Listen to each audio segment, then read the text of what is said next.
Assalamualaikum warahmatullahi wabarakatuh.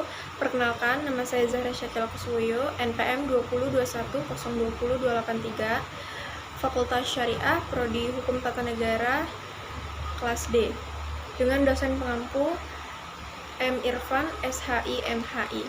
Di sini saya akan menjelaskan materi kelompok saya sendiri, kelompok 4, dengan judul Akhlak kepada Allah dan Rasulnya. Serta saya akan menyampaikan dalil tentang tasawuf.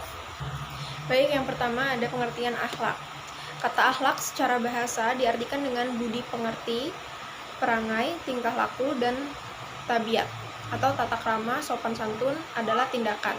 Sedangkan secara istilah akhlak merupakan tingkah laku atau sikap seseorang yang sudah menjadi kebiasaan setiap individu, dan kebiasaan tersebut selalu terlihat dalam perbuatan sehari-hari. Dengan demikian, pengertian akhlak adalah tindakan yang berhubungan dengan 3 unsur yang sangat penting, yaitu kognitif. Kognitif itu pengetahuan dasar manusia melalui potensi intelektualitasnya. Yang kedua ada efektif.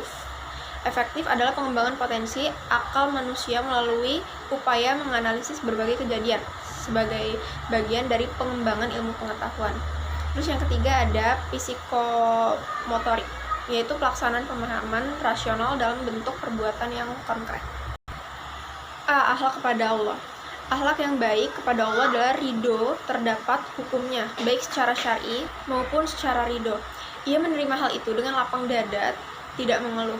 Jika Allah mentakdirkan sesuatu kepada seorang muslim yang tidak disukai oleh muslim itu, dia merasa ridha, menerima, dan bersabar.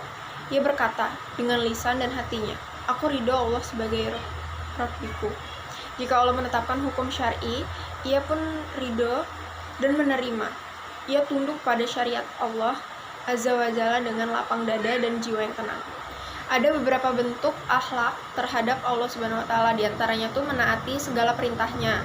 Hal yang pertama harus dilakukan seorang muslim dalam berkata kepada Allah SWT adalah dengan mentaati segala perintahnya yang telah memberikan segalanya pada hambanya.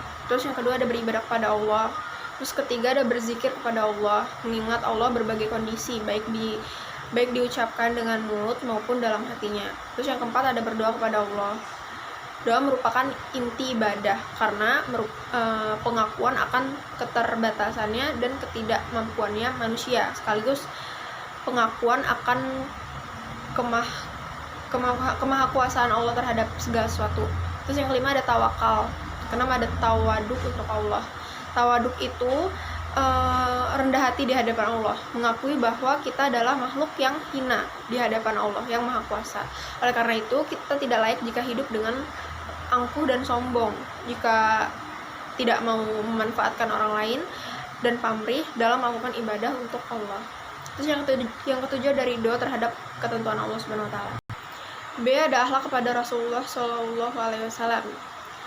Selain berakhlak kepada Allah Subhanahu wa Ta'ala, kita juga sebagai umat muslim diharuskan untuk berakhlak kepada Nabi Muhammad SAW, karena dari beliaulah kita banyak mendapatkan warisan yang kita wariskan lagi turun-temurun ke anak dan cucu kita. Sebagaimana sabda Rasulullah SAW yang artinya, tidak beriman salah satu seorang di antara kamu, sehingga kamu lebih dicintai olehnya daripada dirinya sendiri, orang tuanya, anaknya, dan manusia semuanya. H. Bukhari, Muslim. Terus juga ada bentuk-bentuk akhlak terhadap Rasulullah SAW, diantaranya itu menghidupkan sunnah. Maksud dari menghidupkan sunnah adalah Rasulullah SAW bersabda dan menerangkan bahwa kita sebagai umat muslim diperintahkan untuk menghidupkan sunnah-sunnahnya yang beliau wariskan. Barang siapa yang menghidupkan satu sunnah dan sunnah-sunnahku kemudian diamalkan oleh manusia, maka dia akan mendapatkan pahala seperti pahala orang yang mengamalkan dengan tidak mengurangi pahala mereka sedikit pun. Terus yang kedua ada taat.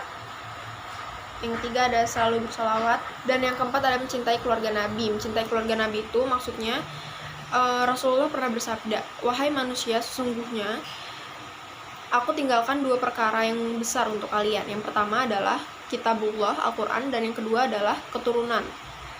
Barang siapa yang berpegang teguh kepada keduanya, maka ia akan tersesat selama hingga bertemu denganku di telaga Al-Hud." Hadis riwayat Muslim dalam kitab Sahih Juz 2, Tirmizi, Ahmad, Tabari, dan disahkan oleh Nasiruddin Albani dalam kitabnya. Terus ada juga tentang nih, aku akan menjelaskan apa itu tasawuf.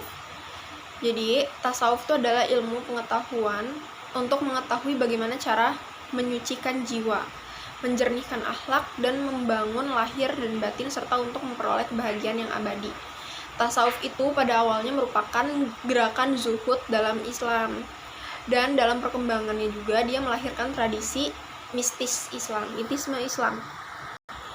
Ada juga dalil tasawuf itu dalam dalam surat Al-A'la ayat 14-15 yang berbunyi, Bismillahirrahmanirrahim, Qad aflaha man tazakka wa zakaros marabbihi fasalla, yang artinya sesungguhnya beruntunglah orang yang membersihkan diri dengan beriman dan dia ingat nama Tuhannya lalu dia mensembahyankannya.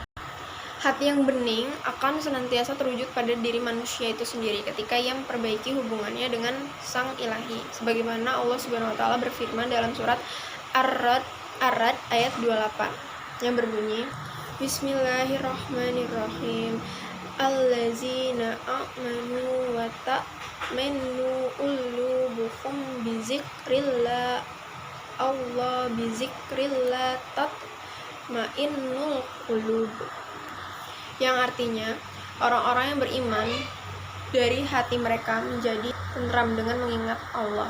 Ingatlah, hanya dengan mengingat Allah hati menjadi tentram. Selain itu, dalam Quran surat Al-Anfal ayat 17 yang berbunyi, Bismillahirrahmanirrahim, falam taqtuluhum walam kinallaha hafatallahum wa ma romaita iz romaita walakinallah haramma waliyubliyal mu'minina min huballaan hasana inallah hasami'un alim, yang artinya maka sebenarnya bukan kamu yang membunuh mereka, akan tetapi Allah lah yang membunuh mereka, dan bukanlah kamu yang melempar ketika kamu melempar, tetapi Allah lah yang melempar. Allah berbuat demikian untuk membinasakan mereka dan untuk memberi kemenangan kepada orang-orang yang mukmin. Dengan kemenangan yang baik, sesungguhnya Allah Maha mendengar lagi Maha mengetahui. Baik, itulah ayat-ayat Al-Quran yang termasuk dalam tasawuf. Itu saja materi yang dapat saya sampaikan. Kurang dan lebihnya saya mohon maaf. Kepada Allah saya mohon ampun. Saya akhiri. Wassalamualaikum warahmatullahi wabarakatuh. Terima kasih.